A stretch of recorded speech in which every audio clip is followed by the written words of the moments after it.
Radhe Krishna friend. तो आज मैं बनाने जा रही हूँ अपने कान्हा जी का भोग। तो मैंने कहा चलिए आज आपके साथ भी शेयर कर लेते हैं कि मैं सुबह का अपने कान्हा जी का भोग, और ये हमेशा नहीं होता है, मैं कभी कभी कान्हा जी को भोग लगाती हूँ बना के। नहीं तो वैसे बिस्किट है, फ्रूट वगैरह है, ये सब मैं रख देती हूँ। तो शायद आज उनका कान्हा जी का ही मन था ये वाला भोग खाने का। तो मैं बना रही हूँ पोहा। तो कान्हा जी के लिए बनाएंगे पोहा। तो मैंने हरी मिर्च और थोड़ा सा जीरा डाल दिया था तेल गर्म होने के लिए। गर्म हो गया तो उसके बाद मैंने जीरा और हरी मिर्च डाल दिए। उसमें मैं थोड़ा सा मसाले निकाल ले रही हूँ। तो ये धनिया पाउडर है, अमचूर पाउडर और हल्दी पाउडर, और थोड़ा सा निकाल लेंगे हम नमक। तो इन सब चीज़ों को हम डालेंगे और टेस्टी सा पोहा बन के हो जाएगा तैयार। तो बहुत ही सिंपल तरीके से बना रही हूँ, ज़्यादा इसमें कुछ नहीं डालूँगी, मैं टमाटर वगैरह नहीं डालूँगी, ये थोड़ा सा ही बनाना है। तो ये पोहा मैंने धो के रख रखा था, तो ये फूल गया है, यानी कि धो के पानी इसका निकाल लिया था और ये फूल गया था। तो मैंने इसमें डाल दिया, जब मैं हरी मिर्च वगैरह हो गई थी ना, तो मैंने इसको इसमें डाल दिया और इसको अच्छे से मिक्स कर लेंगे। तो पोहा बहुत ही इजी है बनाना, सभी को आता है। तो मैं अपने ठाकुर जी के लिए बना रही थी, तो मैंने कहा चलिए आपके साथ भी शेयर कर लेते हैं। तो ज़रूरी नहीं होता कि हम क्या भोग लगाएं, तो बिना प्याज वगैरह का हम कुछ भी बना के कान्हा जी को भोग लगा सकते हैं। और कुछ चीज़ें ऐसी होती है जिन चीज़ों का कान्हा जी को भोग नहीं लगता है, उन चीज़ों का हमें ध्यान रखना होता है। तो हम मीठे यानी कि मीठी सेवई, नमकीन जवे, इन सब का भी भोग लगा सकते हैं। तो मसाला डाल दिया, उसके बाद मैंने डाल दी इसमें नमकीन। तो मूंगफली भी मेरे पास थी, तो मैंने कहा नमकीन रखिए, तो नमकीन का टेस्ट अच्छा आता है। तो ये बेसन वाली नमकीन थी, इसमें मटर भी डले हुए थे और मूंगफली भी थी, तो इससे बहुत अच्छा टेस्ट आ जाता है पोहा में। तो अगर आपके पास नींबू वगैरह है तो आप नींबू भी डाल सकते हैं, मेरे पास नहीं था तो मैंने नहीं डाला। तो ये देखिए कान्हा जी का भोग बन के हो गया तैयार। तो मैंने ले लिया है पानी, तुलसी का पत्ता और ये पोहा। तो मैं सुबह में जब कान्हा जी को यानी कि उठती हूँ और नहा लेती हूँ, उसके बाद मैं कान्हा जी को बाल भोग लगा देते हैं, यानी कि दूध का भोग मैं रख देती हूँ। तो जब मैं पूजा वगैरह करती हूँ, जैसे बच्चों का टिफ़िन वगैरह रहता है ना, तो लेट होता है, तो मैं सुबह नहा के कान्हा जी को उठा देती हूँ और उसके बाद उनको बाल भोग लगा देती हूँ। यानी कि दूध के साथ अगर कुछ मीठा बनाया होता है मैंने वो, या ड्राई फ्रूट वगैरह होते हैं, अगर कुछ भी नहीं होता तो सिंपल दूध चीनी डाल के मैं रख देती हूँ उनको, तो वो अपना भोग लगा लेते हैं। और उसके बाद जो भी खाना होता है वो मैं उनको बनाती हूँ, उनके लिए नाश्ता 9-10 बजे के करीब मैं उनको फिर ये लगा देती हूँ। जब मैं बिल्कुल सारा काम मेरा ख़त्म हो जाता है, तो मैंने आपको दिखाया कि कान्हा जी के भजन चल रहे हैं, तो ये अच्छा लगता है। और फिर मैंने अपने लिए भी ले लिया था पोहा। तो अपने पोहा में मैंने मेयोनीज़ डाली है और सॉस। तो मैंने ये मेयोनीज़ फ़र्स्ट टाइम डाली थी, तो मैं देख रही थी कि कैसा लगेगा, थोड़ी सी डाली थी लेकिन अच्छी लग रही थी। मुझे तो अच्छी लग रही थी, ज़रूरी नहीं है कि आप सभी को अच्छी लगे। तो मेयोनीज़ और सॉस डाल के टेस्ट बहुत अच्छा रहा था, मुझे बहुत सही लग रहा था। तो मैं भी अपना नाश्ता कर ले रही हूँ और बीच बीच में भजन चल रहे हैं, तो ये भजन मेरे पूरा टाइम ऐसे ही चलते रहते हैं और अच्छा लगता है।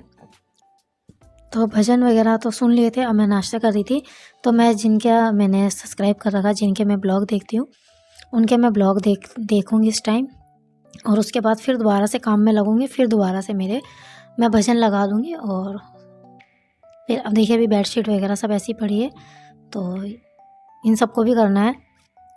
तो मैं इसी तरीके से करती हूँ, सुबह में जल्दी उठ के अपने नहा के जो मेरा वैसा काम होता है, सुबह का एक झाड़ू निकाल देती हूँ, और बच्चों का टिफ़िन वगैरह रहता है वो मैं बनाने के बाद, फिर पूजा वगैरह करने के बाद, अपना नाश्ता करने के बाद फिर मैं और काम करती हूँ। तो मैं आपको दिखाने की कोशिश कर रही थी, मैं ब्लॉग देख रही हूँ,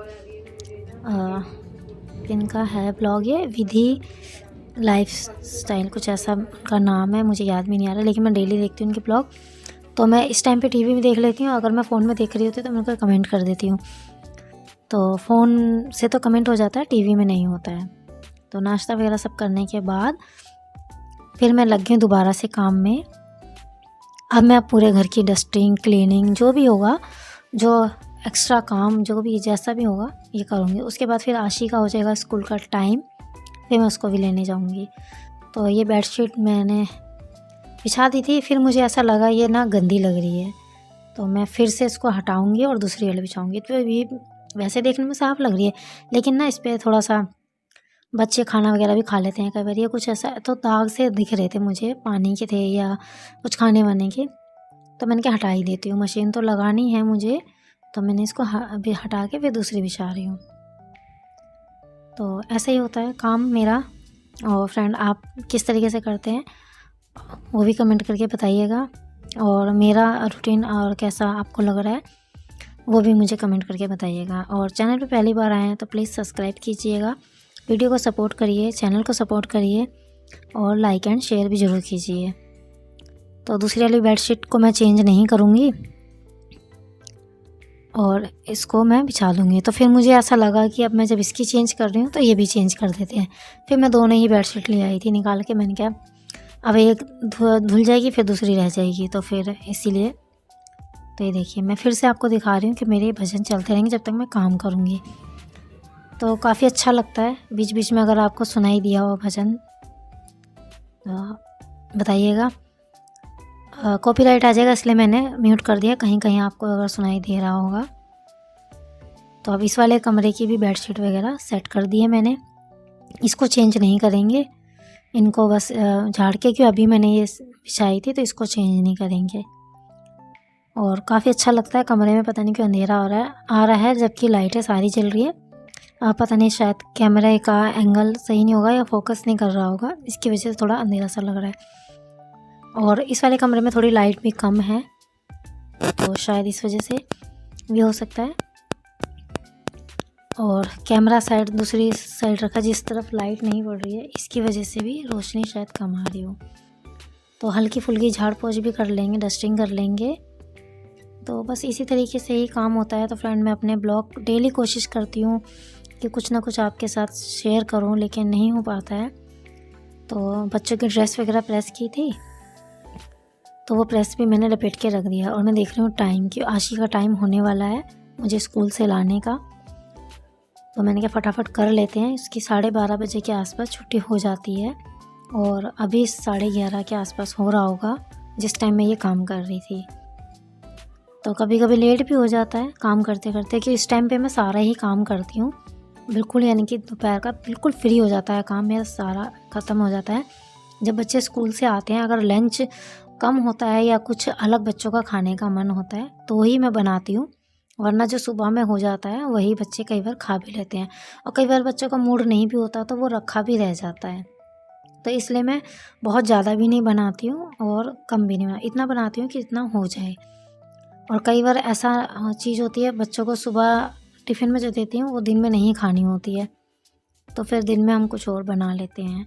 और सब्ज़ी वगैरह कई बार सूखी होती है जो थोड़ी ही बनती है, तो वो फिर हमारा सुबह के नाश्ते के लिए होता है, दिन में फिर कुछ और बनता है। तो बर्तन वगैरह भी सब क्लीन हो गए, सब्ज़ी वगैरह मैंने कढ़ाई में से पलट ली थी और उसके बाद मैंने ये सब कुछ स्लैब वगैरह सब साफ़ कर दिया है। तो ये तो मेरा डेली का रहता है। सिंक तो मेरी जितनी बार बर्तन धुलते हैं उतनी बार ही साफ़ होती है, कि मुझे अच्छा नहीं लगता कि बर्तन चिकने वगैरह होते हैं ना तो फिर वो पानी डाल के साफ़ नहीं होती है, उसमें जूना लगाना ही पड़ता है, सर्फ वाला साबुन वाला, तो उसी से वो अच्छी भी लगती है देखने में। नहीं तो मैली मैली सी गंदी सी लगती है, वो फिर मुझे पसंद नहीं है। तो गैस वगैरह भी साफ़ कर दी है।